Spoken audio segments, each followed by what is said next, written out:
Hi everyone, welcome back to Casual Watch Talk. I don't normally post recordings of our live streams onto the podcasting channel, but we had such an interesting conversation last night.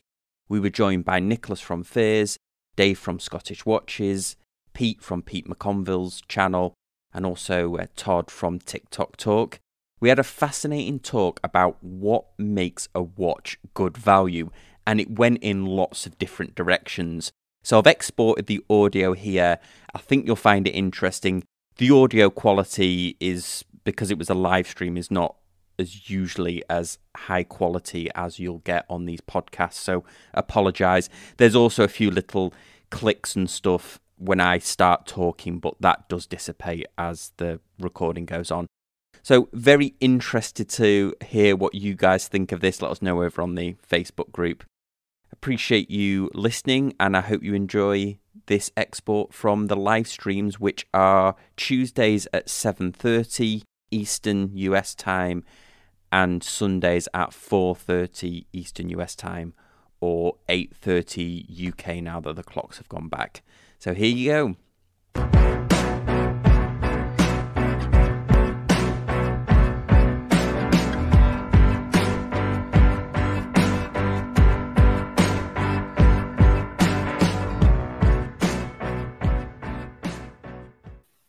Hi everyone, welcome to Casual Watch Talk Sunday Social.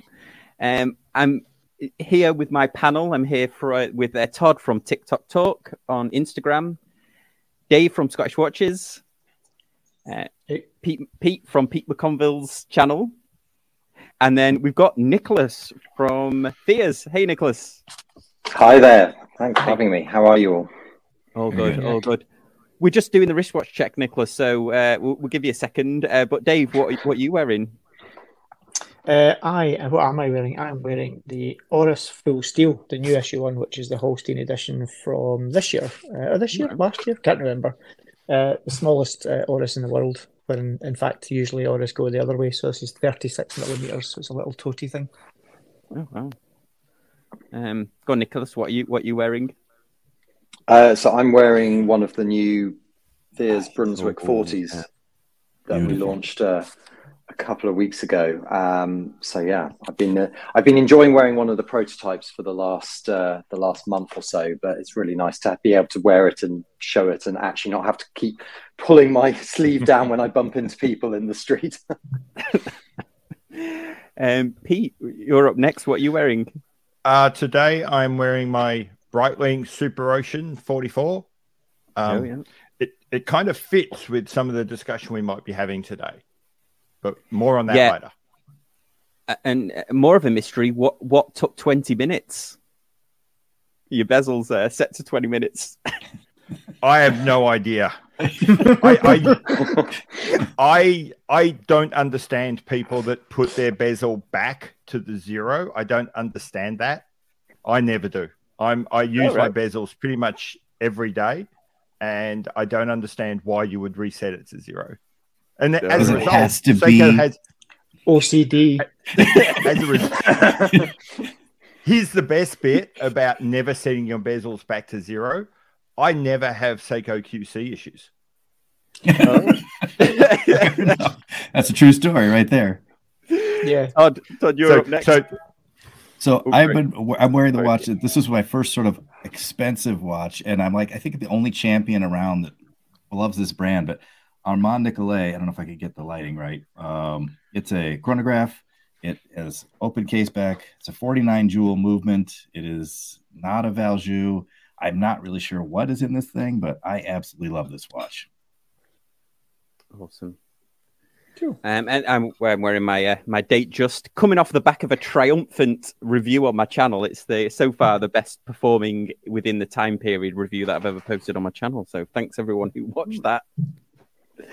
So before we kick it off here, just say hello to a couple of people. So hey, Bill K, Kevin, thank you very much for the email. I watched those, all about your volunteer work. Very interesting. Thank you for that. Mark says he was pleased to see the Brunswick in New York. So there you go. Thank you for stopping by the stand, Mark. Appreciate that. Yeah, I mean, before we kick this off, Nicholas, how was Wind Up for you? Because I've spoke to Mike France about it, and I've spoke to Mike at Zodiac about it, and rave reviews from them.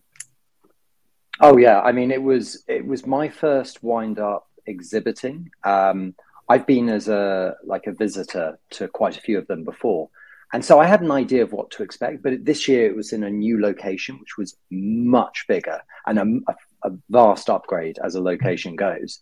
But there were going to be many more brands. So I was like, oh, is it going to feel cramped? Is it going to be overwhelming? But it was superb. It was absolutely superb. So I was there with Collective Horology, who are one of our Fears' North American retailers. And they took the stand.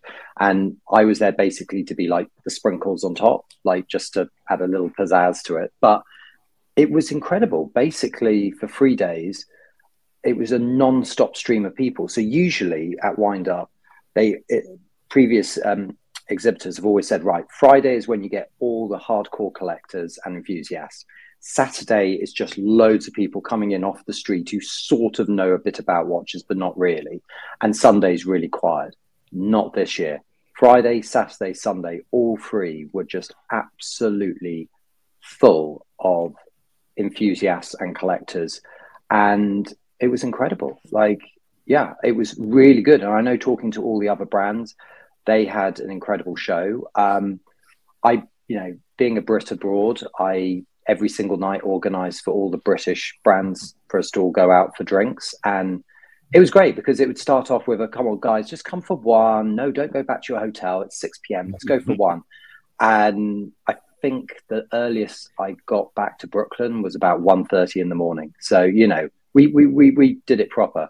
But yeah, the other big thing, and I wanted to say a huge thanks to a lot of the people who watch this live, is how many people came up to stand and introduced themselves and said, right, I've seen you on a few of the Sunday lives, just want to come by and say hello. Well, thank you so much for doing that, because when you're meeting literally thousands of new faces, one after the other, it's really nice to meet someone who, is then referencing stuff where they've watched you or chatted on the comments. It was really nice. It was kind of, even though, everyone knows everyone online and not in person, it was kind of nice to put a friendly name or Instagram handle to a face. So thank you for coming by. But yeah, great show. If you ever get the opportunity to go to one of the wind-ups, cannot recommend it enough. I mean, from a personal standpoint, I managed to get off the stand for the odd sort of half hour and just go around, just completely overwhelmed by how many watches there were to try on and see. I even bought a watch for myself while I was out there from the stand, from the show, which was, very exciting. I don't get it for a few more weeks because it's a new Christopher Ward that launches this coming week. So, you probably know which one this is, Sam. But well, yeah, I certainly can't say what it is, but yeah, I interviewed Mike about it, and my interview with him, which was always fantastic, was is going to be launched when it launches. But yeah, it's going to suffice to say, I think it's going to be quite the launch. Well, he managed to take some money off me at the show to pre-order one of them, so that was exciting. But yeah, great show. Highly recommend it. If anyone gets a chance, go and see it. Definitely. Awesome.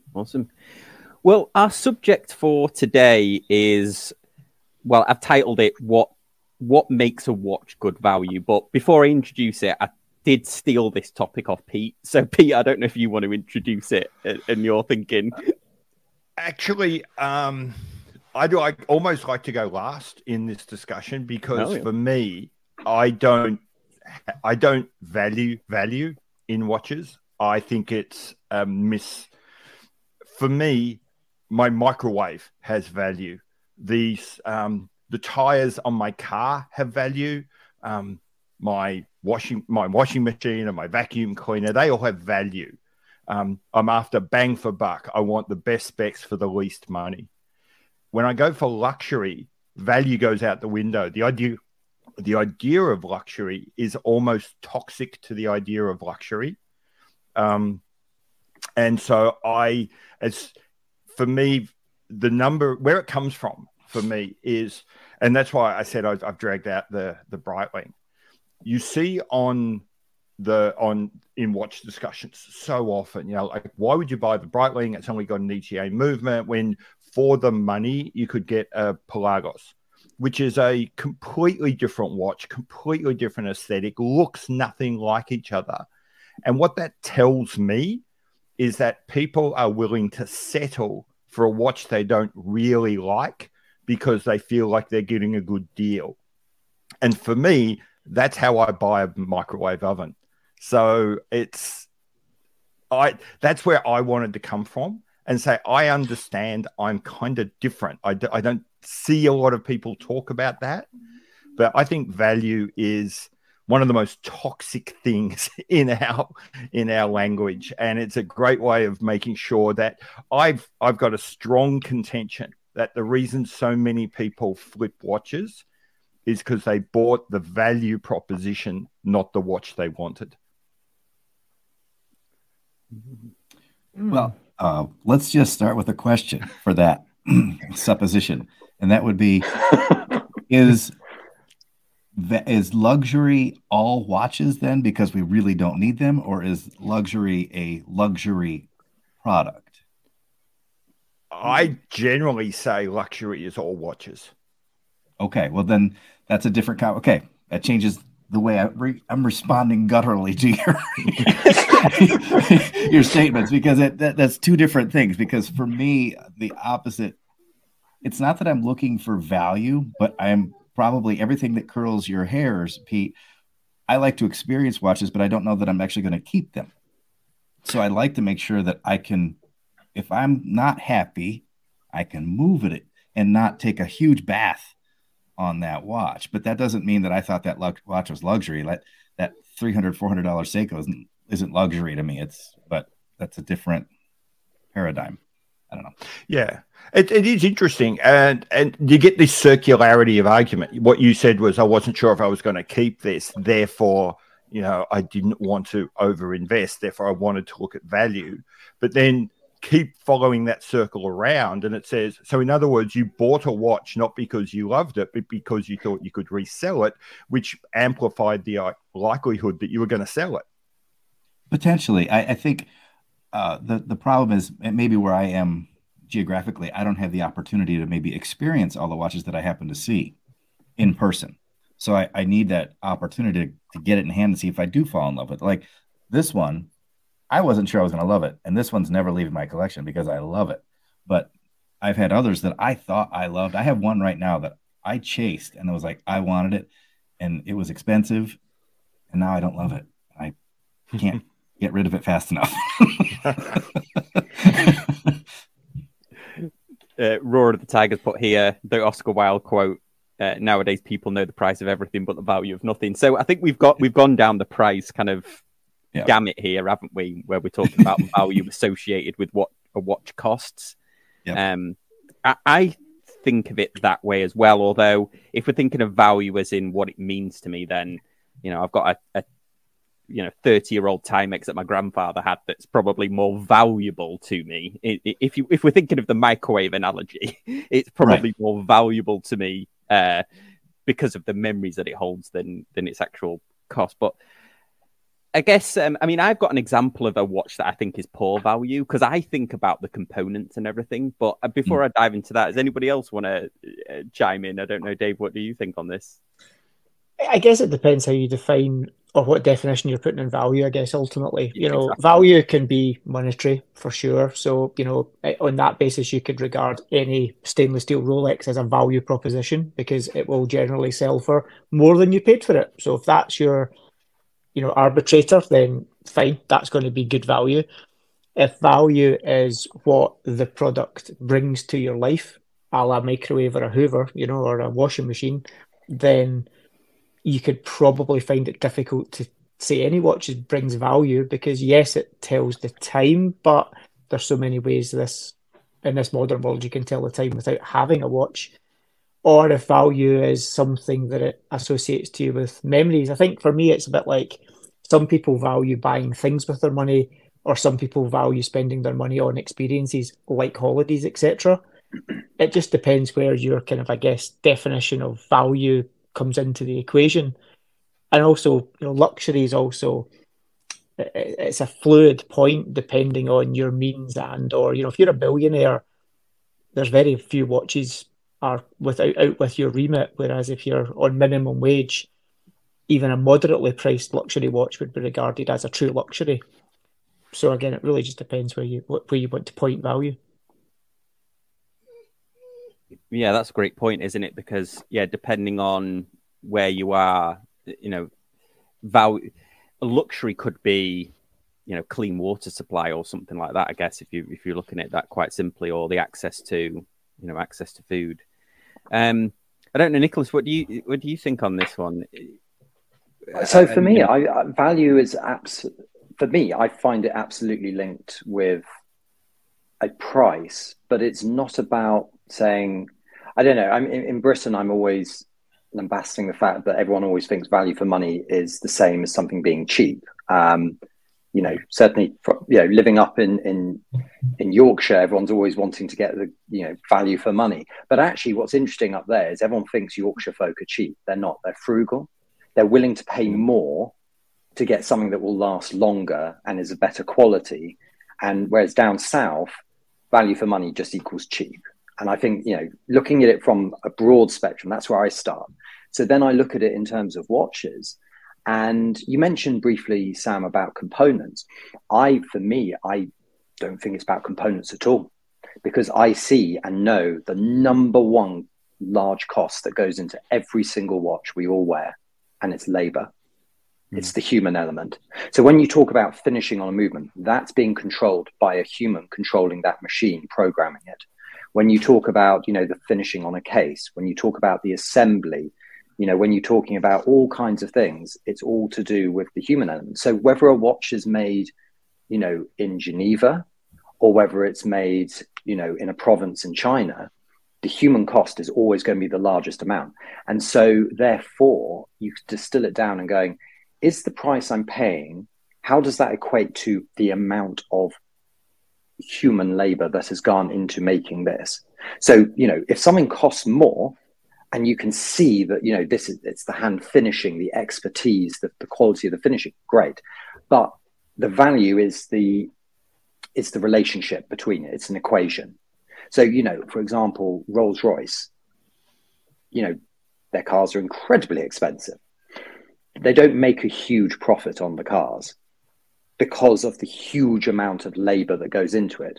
So in that I would say, well, actually, you're getting value for money. The equation, there is an equation. And I've got a degree in economics, but I'm not an economist. So I can't even pretend to say I know what that equation is, because actually that equation is something we all determine up here, and also in here. If I stand up high enough, you can see my heart. But we know it when we see it. But it is that equation, and that equation is what we apply to a watch costing £50 or $50 or £50,000. But that, for me, there is an equation, but that equation is different for every single person. But you can feel it as the scale goes up. Yeah. So you say it's interesting. It's more of a feeling than actually like a checklist that you do in your own head on things. Oh yeah, I absolutely. And I'm, I hate to keep bringing it back to cars, but it's the same sort of thing of going, yes, if you want to buy a car because, it's going to do this miles per gallon, it's got this litre size of boot, it can carry this many people, it's got all of these things, fine, But then you'll suddenly go, oh my goodness, I can get a secondhand X brand that I've always wanted for only this amount of money. That's it. I mean, take the car that I was a few minutes late joining because I've just done a 4.5-hour drive from London in my Cadillac. And I love my Cadillac so much. Like it just brings me so much joy. But it's from 2008 and it cost me £4,000, which is a lot of money for a lot of people to spend on a car. But when you consider it's a 5-meter long V6 CTS with all the luxury bells and whistles, to me, in my equation, that feels like a lot of car for the money. That feels good. And I didn't buy it because it's reliable. I bought it because of its emotional value. I'm getting a Cadillac for £4,000. That's the balance. I've spoken here before about my Cradle.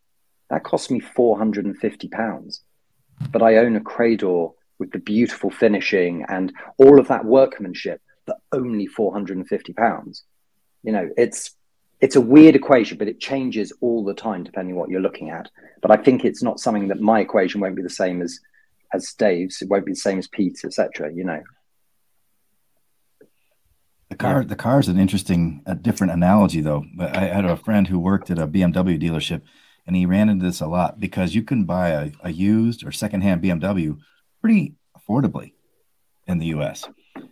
The labor and the maintenance of that car costs the same as the brand new one. So he would often tell people, if you can't afford a brand new one, you can't afford a used one.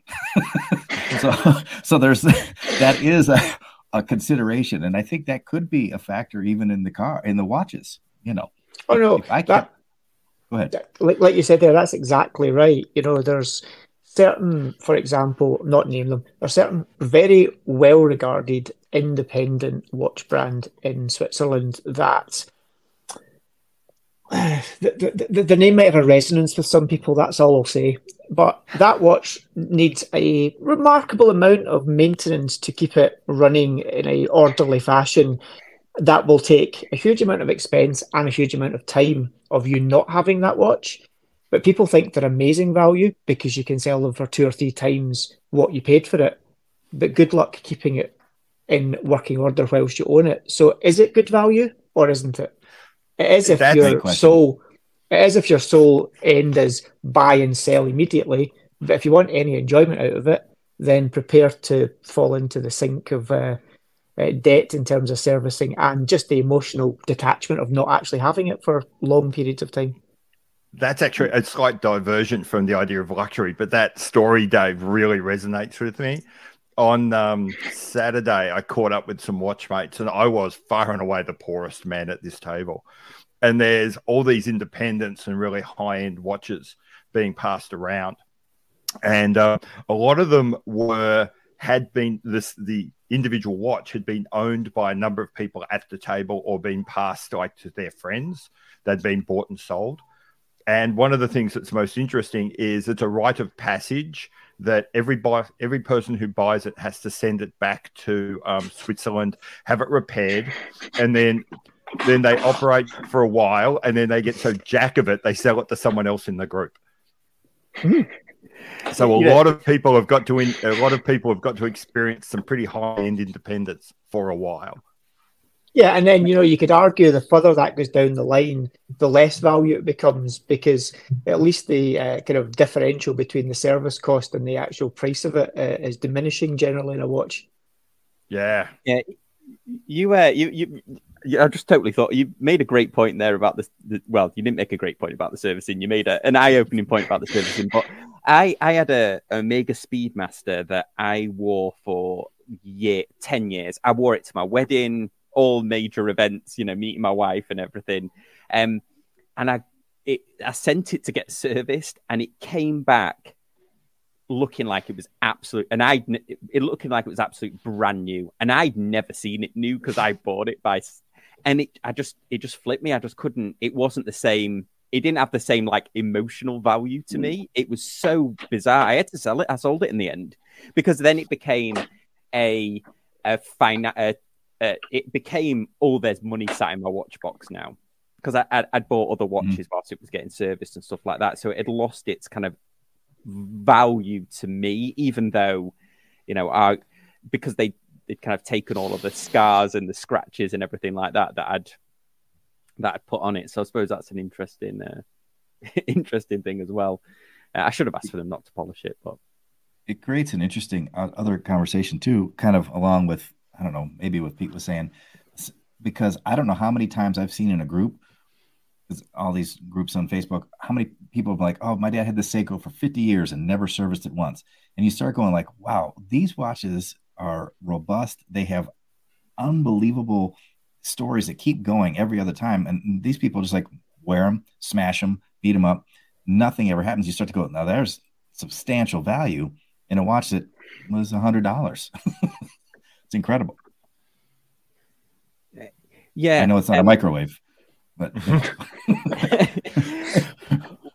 I had an example that I might show of a watch that it's not an expensive watch. Well, it is expensive, but it's when I was thinking about this discussion, I was thinking about I automatically think about value for money, probably similar to you, Nicholas. And there's a watch this is what I was thinking of. So there's a watch by Luminox, and I reviewed this watch, right?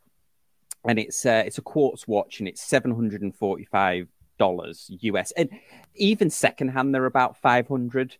But the actual watch itself, its components are very cheap. So I found a similar crystal on AliExpress for $21. But the real kicker for me is that the movement in it is a Ronda 3-hand quartz, so $20 worth. So there's probably, I don't know, unless the case is worth $500, there's probably about $100 worth of components and everything. So, but yeah, it has many 5-star reviews, and even on my video, there's a lot of people that commented about how much they like it. So it's a weird parameter between value to value. When I looked at it, I was like, oh, this is the component value is quite low. But then everybody else, people who've bought it and commented on it have realized that actually to them, the value is quite high because it's, robust and they like the brand and they buy into that kind of, yeah.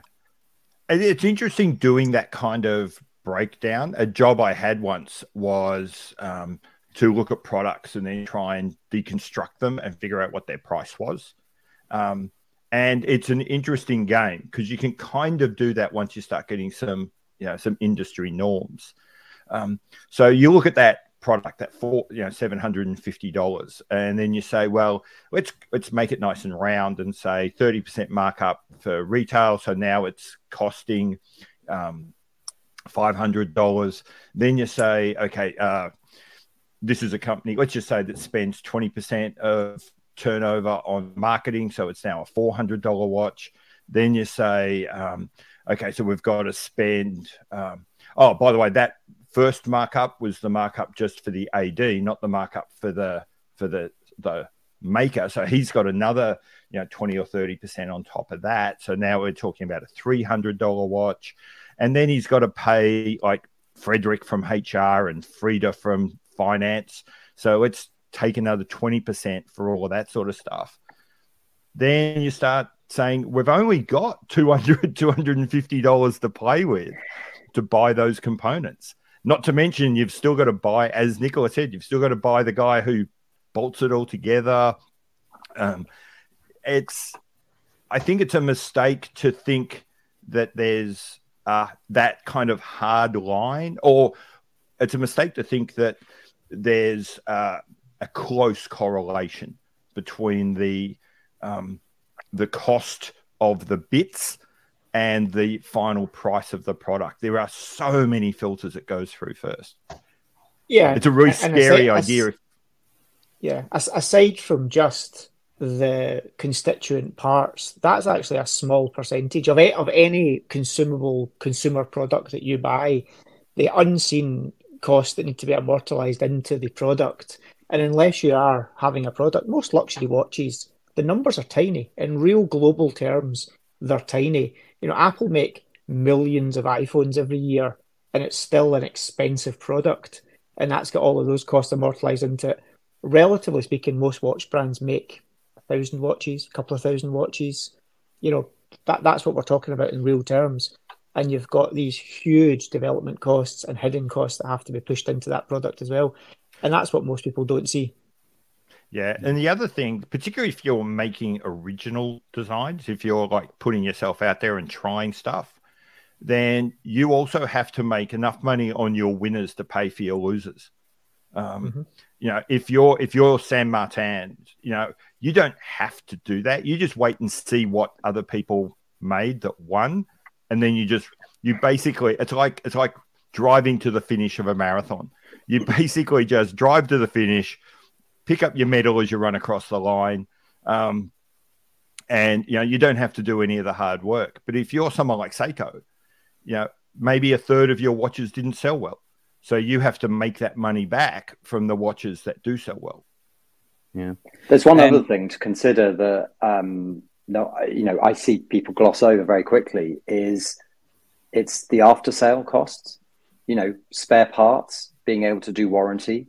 Because I had a chap come up to me on the stand at Wind Up last weekend, and we're chatting about watches, and thing of value came up, and he was showing me a watch, and he said, "Oh, I love this watch. It's such good value for money. That's great." And I saw the brand, and I was like, "Oh, okay, yeah, no, it wasn't Kickstarter, but it was like they launched, and their big thing was about you getting a lot of watch for your money. Great, wonderful, and you do get a lot of watch for your money."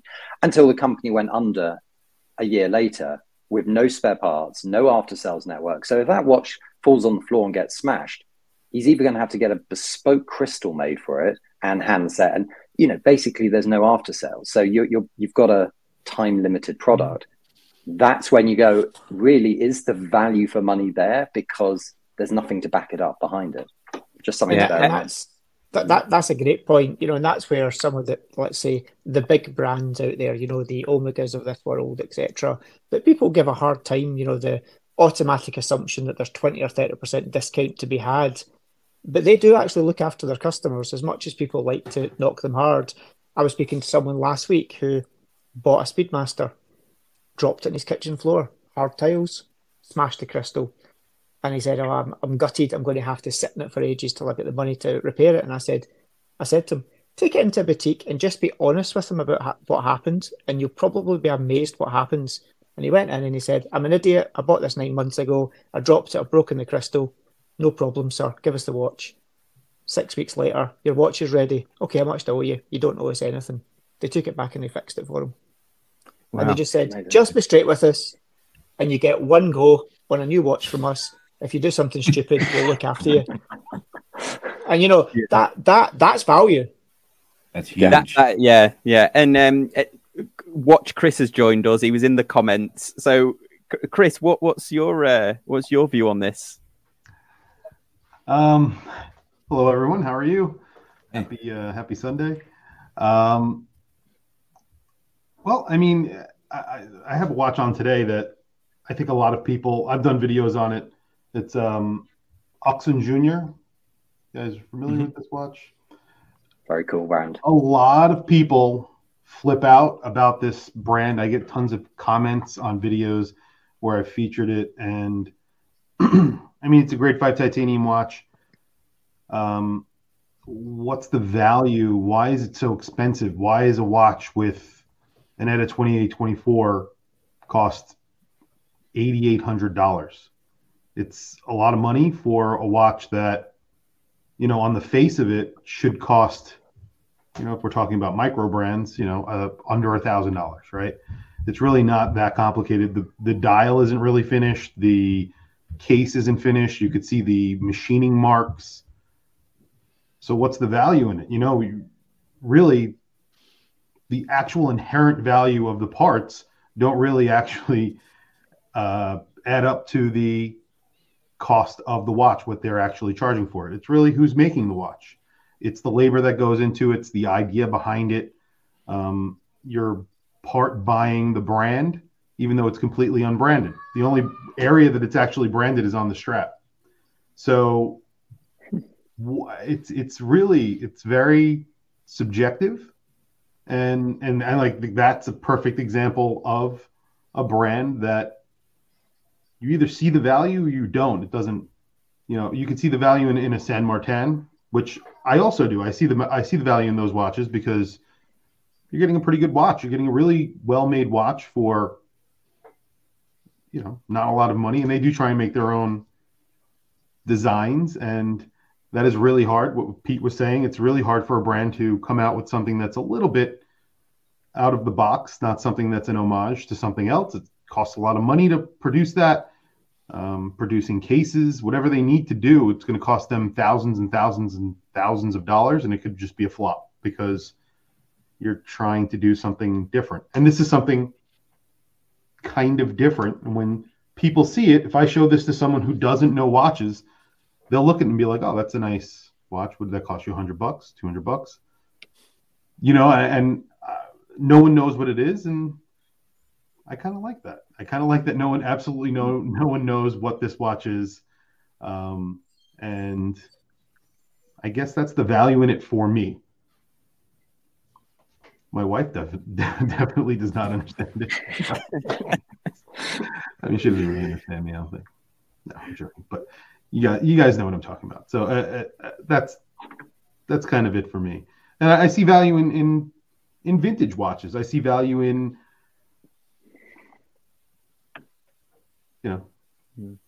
That's a great point. Homages. So.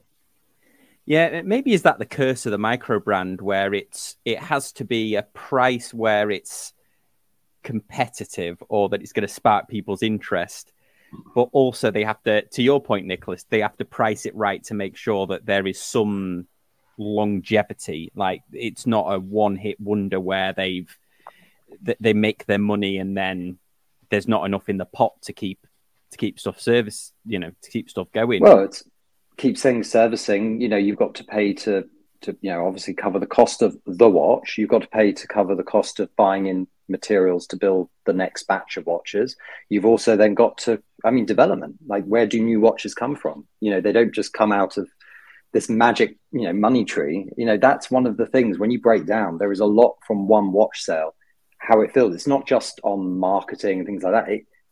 On raw components, if you're buying, unless everything is done on pre-order, right? If everything is get everyone to pay up front. But if you want to get into the model where you go, no, we're going to have watches ready to sell straight away. That takes a long time. That can take years for a brand to organically get to a point where through cash flow, they're able to do that. And I think, one thing that just dawned on me about value is, I can think of quite a few watches that I could walk into an AD and in York or in Bristol here and are incredibly good value for money. But I have absolutely no desire to buy them and own them. You're getting so much watch for the money. And I'm just thinking that would be the reason if that's the reason I would be buying it, that's not a good enough reason. I think I've said on here several times before, I don't personally own very many watches, but the watches I own, I care a lot about. And why I bought them, sometimes it's, I mentioned about the cradle, not cradle, as someone said, because I mispronounce everything, cradle. Sometimes it's because you're getting that brand for this price. Obviously, it's just, you just like it. And you're going, what's powering it? No, it's when it's on the wrist, I love it. And as Chris just said, that's a brand I admire a huge amount. I've been following them with great interest because they do something so unique. And they're, if you get it and you like it and you want it, that's fantastic. That's absolutely fantastic. You can't break a watch like that down into the screws, the rubies, the steel. No, that's not possible. Yeah, Dave, do you? I know you speak to a lot of brands, don't you? And on your last podcast, you were talking about Haraj. Do you find that the brands ever ask you like how's best to, or do you think that how they communicate value to their customers? Do you think that's a real burden on them or a factor? I think certainly for a lot of startup brands, especially like micro brands we've talked about, I think a lot of them do. I don't think it's necessarily a mistake, but I think a lot of them do definitely fall into the trying to produce something for almost the lowest possible price to try and eliminate that kind of barrier or point of entry. And my personal approach is I think that's a mistake. I think if you are thinking to yourself, okay, let's launch a brand and get this as cheap as we possibly can to try and get volume in the market, you're better off actually doing your homework, working out what does this actually cost us? And if I want to be here in a year, 2 years, 5 years, 10 years, what does this product actually have to sell for to be a commercially viable product? And then position the product into the marketplace at that point there and then. And you may sell a lot less, but at least you'll actually understand what your market is and you'll make some money out of each unit as opposed to making however many hundreds of thousands you might sell launching it. And, I think Haraj is a brand, they understand that, their watches are strong value propositions, but they're not inexpensive. They're still, their Tourbillon's still a £7,000-8,000 watch, which is by no stretch of the imagination even remotely in the cheap category. But people regard it as being inexpensive for a tourbillon. But then that's also because a lot of the market have managed to leverage the idea that tourbillon equals expensive. And tourbillon's not cheap, but tourbillon isn't materially more expensive than many other types of watch movement. It's just that many brands have managed to get this kind of aura over a tourbillon, that a tourbillon should cost 20 grand, 30 grand, 100 grand, whatever. When actually what effectively Raj have said is it doesn't. It's not cheap, but it can be done for less money, but they still make money in it. And also their business model, a bit like Christopher Ward, who are very open about it, their business model and route to market is a non-traditional route to market. It's not a 2 or 3 level model from brand to retailer or through a distributor. Those models will always add layers of profit and price increase into it. But there's nothing wrong with that. That's just their model. But as have done it differently, as have Christopher Ward and as have other brands. But I think it's a difficult question, but you have to set out from the start. And the only advice I ever give to anyone is I say, just think about, what does this product actually have to be priced at to make it commercially viable? Don't think about now, think about a year, 2 years, 3 years down the line. Yeah, you got to think about the used BMW model. Yeah, so Mark's put an interesting point there. He said, should a brand communicate value or luxury? Long-term success requires communicating luxury, I think. Okay, I'll be controversial in this one. The modern world when I say the modern world, the modern brands, so let's say LVMH, Richemont, Rolex, Swatch Group, etc., and all the other luxury fashion brands. The difference, I think, is luxury used to be defined by the consumer of the item who decided if something was luxurious. The problem now is the brands dictate to you what luxury is. And then that's dangerous because they can make any old shit they want and tell you it's luxury. And as long as they put a big price tag in it and pretend that it's luxury, people buy into that. It don't mean it is luxury. It just means that they've conned you into thinking it's luxury. Luxury, I've said this, and I had a long chat with Adrian from Bark and Jack, for example. Rolex is not a luxury watch brand. Rolex sell watches for luxury prices, sure. But what Rolex are the Audi of the watch world. They consistently make a lot of very high quality product consistently well, and it does exactly what it says in the tin. That doesn't make it luxury. They make 1 million watches a year. That isn't luxury. Luxury is usually much smaller volume, much more artisanal, much more handmade, certainly to me, than something like a Rolex is. And that's where something like what Nick makes. If Nick does a piece unique for someone, that's a much more luxurious product than any Rolex ever is, unless Rolex do you something unique. But that's the world we live in now. When you can walk into, I don't know, Balenciaga and they'll sell you a T-shirt for 600 million quid that says Balenciaga on it and lasts about three washes in a washing machine, or you can't actually even wash it or dry clean it. You can wear it once and put it in the bin. That's not luxury, but that's what people perceive luxury to be. David, that reminds me of something that I had lunch today in London with our good friend JJ Hughes, 1969, and one of the things that kept coming up in our conversation about watches and the watch industry today is sadly just how much of it is Emperor's New Clothes. It's just 100%. So much coming out with a huge price tag, and you kind of sat there going, but is this brainwashing? What is it? Why are people looking at this going, oh, this makes sense? And you mentioned Balenciaga. Like, I'm not going to pretend I understand anything about modern fashion. I'm very traditional in the way I dress, but there are moments, like you mentioned about the T-shirt and stuff, where you're just looking at going, it's not even about whether it's value for money, because a T-shirt can cost $700 if it's made out of incredible materials, it's crafted, it's low production, but that's just not luxury. And I think that is, going back to Mark's thing about Wheeler's comment about should it be luxury or value?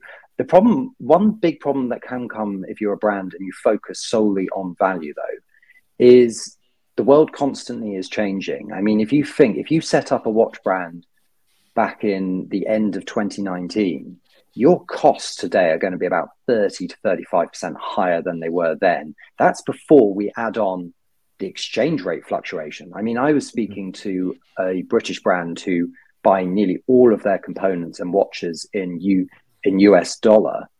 And I was talking to them the day after our then Chancellor decided to, chuck the UK off the cliff, and and the exchange rate completely changed. And he was very, very scared, because suddenly he was looking at his invoices changing in pounds by amounts that could put him out of business. And you're suddenly going, right, you have absolutely no capital reserves. You've been running on razor thin margins because everything's about value. So that you have not, over the last 2 years, as your costs have been skyrocketing, your price has had to stay the same to compete on this value mark. And you look at it and going, that is scary. That is really scary. Now, the flip side is, you shouldn't, as a brand, go, right, well, we can just, do this modern luxury world and charge whatever we, think people will pay.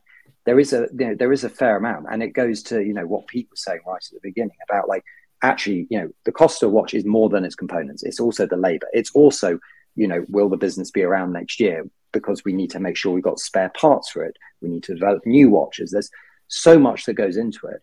In terms of luxury, I'm with David exactly on, luxury isn't a mass-produced product at a high price. I mean, of course, as someone who runs a company that makes 300 watches a year, of course I'm going to say that. But for me, luxury, when I'm looking at outside of watches, looking at products, clothing, a briefcase, flowers, whatever, it really isn't about the price. It's about looking at much more that goes into it. Now, often that does translate into a higher price point, but the higher price point isn't and shouldn't be the defining feature of something being luxury or not. Yeah, sorry. Yeah. Sorry, I was just going to say, and also, just because a given material is used does not make it luxury. There's some luxurious materials, silk, say, or gold, or any of these kind of diamonds or whatever you want to name. Just because a brand uses a material that's seen as a luxury material doesn't make the product they're making out of it luxurious either. It can make it crass, sure, but it doesn't make it luxurious. And that's another thing that people forget. Yeah. I'll ask Chris a question, actually, because I used to review a lot of micro brands on the show, and I know you sort of mix in micro brands. Do you find that YouTubers are almost being responsible for communicating the value of micro brands or the value of some brands? Because, I mean, I certainly felt like that, going a lot into the detail of the components and things, because I'm not sure that some micro brands really do communicate that well. I don't know if you found that. So what do you mean? Like it's in the YouTube reviews, we almost have to talk about the value of the watch, of the micro brand. Yeah, I think that the part of that is a lot of channels really focus on value watches, and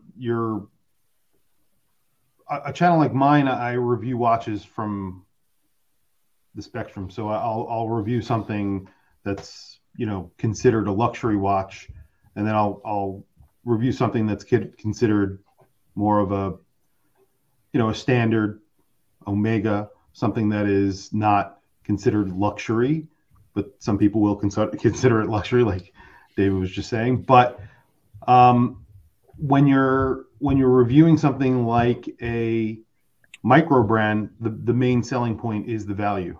I think a lot of the time when you're looking at something that is from a brand like Zelos, their main selling point is that they're giving you specs for the money. You're not getting a luxury product, even though I think a lot of people who are buying a Zelos think that they're getting a luxury watch, which is fine.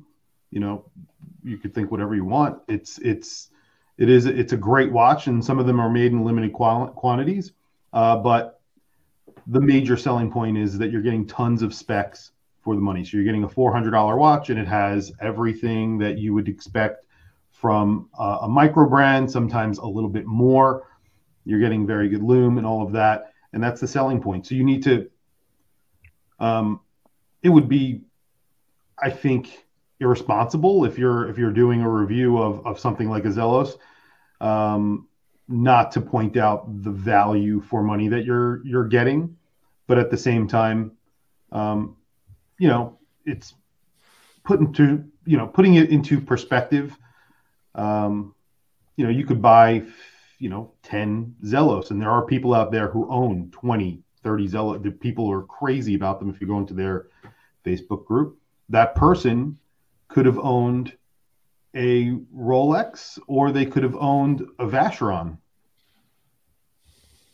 because they've spent so much money on brand new Zelos, and they also have some sort of, and again, if you go into their Facebook group, and I'm not trying to dog on them at all, because I do like Zelos, and I've reviewed many of them. I've owned a bunch. I've bought a bunch, but they're great watches. But some could see that you might be wasting your money on buying so many of these little micro brands that are basically using all the same components. There's a few manufacturers that are making the cases for all these micro brands, the bracelets. So, owning one or two in your collection, I think is a good idea. But, the value is there for someone who wants a lot of specs.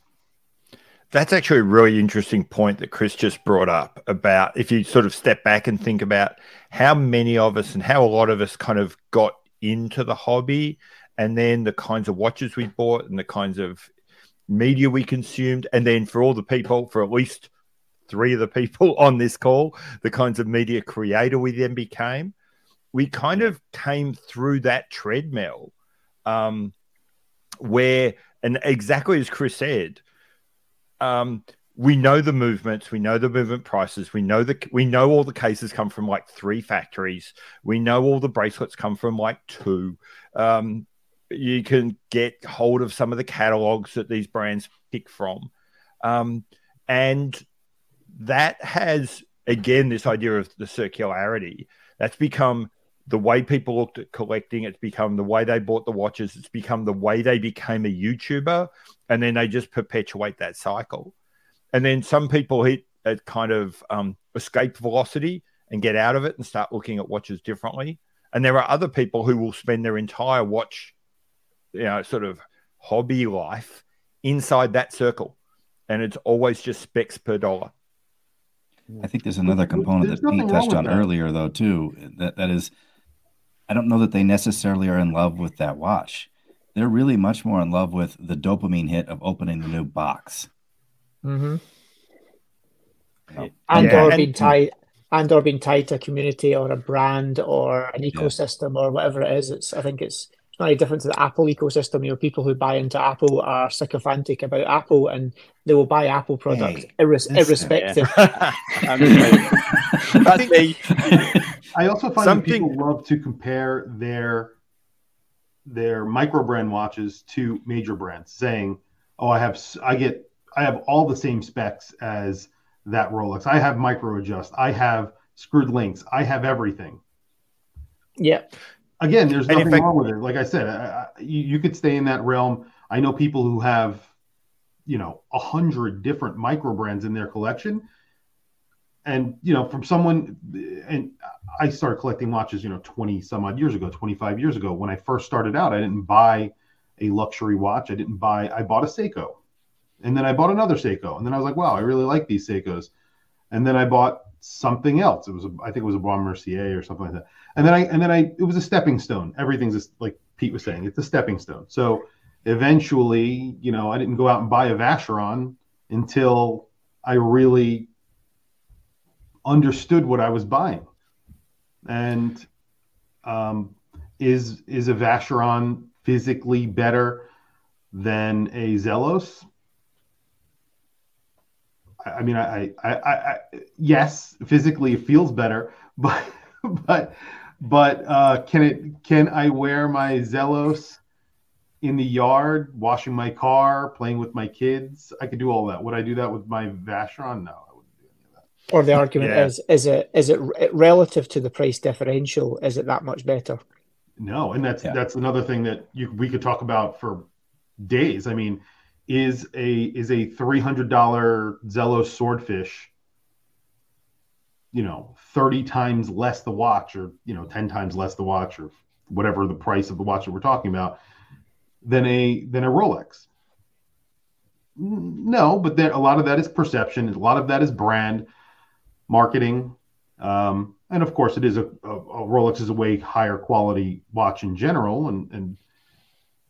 But these are all arguments that you could make, and whether or not someone is right, that's a whole nother conversation. But a point I was just going to make on something you said, Chris. So with specs in particular, I think specs are very easy to kind of go, it's almost like a sort of a security thing. You can go, right, it's got this, these are the specs. But, for example, we talk about bracelets. Bracelets need to have screw links good, pin links bad.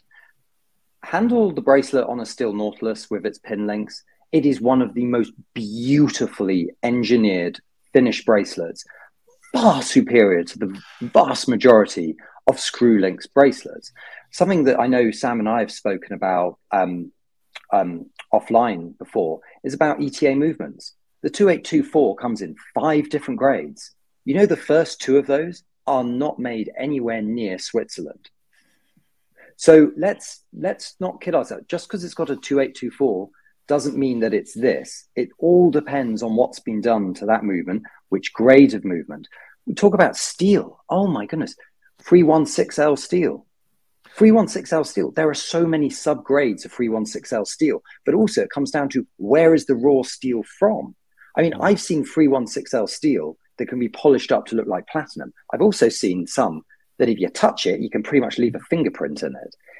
It's specs, I think, and this is almost like a consumer warning, I would say, is specs are very misleading. They're very easy to hold on to because it feels like you're comparing the same thing, but it's very misleading sometimes. The wood finish in a Ford Fiesta is very different to the wood finish in a Rolls Royce, but they're both technically a wood finish dashboard.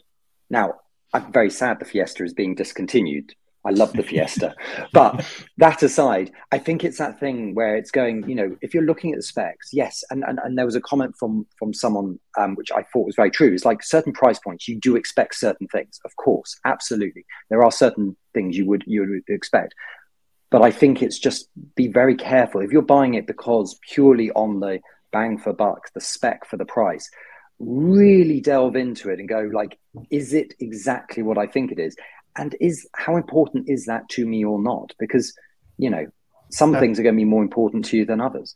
That's the point, though. I mean, I think the average consumer, the difference between the quality of stainless steel is going to be less of a factor in their purchase, where they're going to look and say, okay, it has 300 meters of water resistance. It has an NH35 or a Miyota 9000 series or an ETA 2824. They don't care whether or not what that grade of movement is, if it's an elaborate or if it's, the run of the mill. They have a check, they have a sheet. There's some check marks on there. It has 300 meters of water resistance, sapphire bezel, even better. Lots of lume. That's awesome. And then there's screwed links. There's micro adjusting the bracelet. These are all things that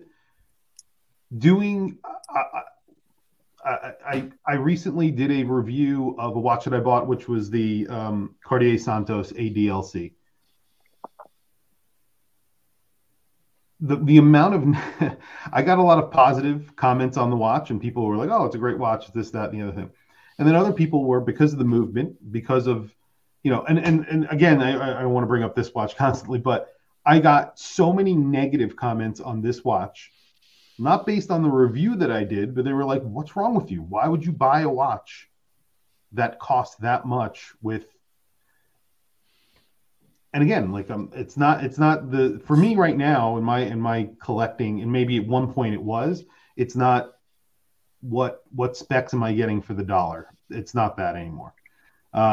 I don't care if a watch has 50 meters of water resistance or 300 meters of water resistance.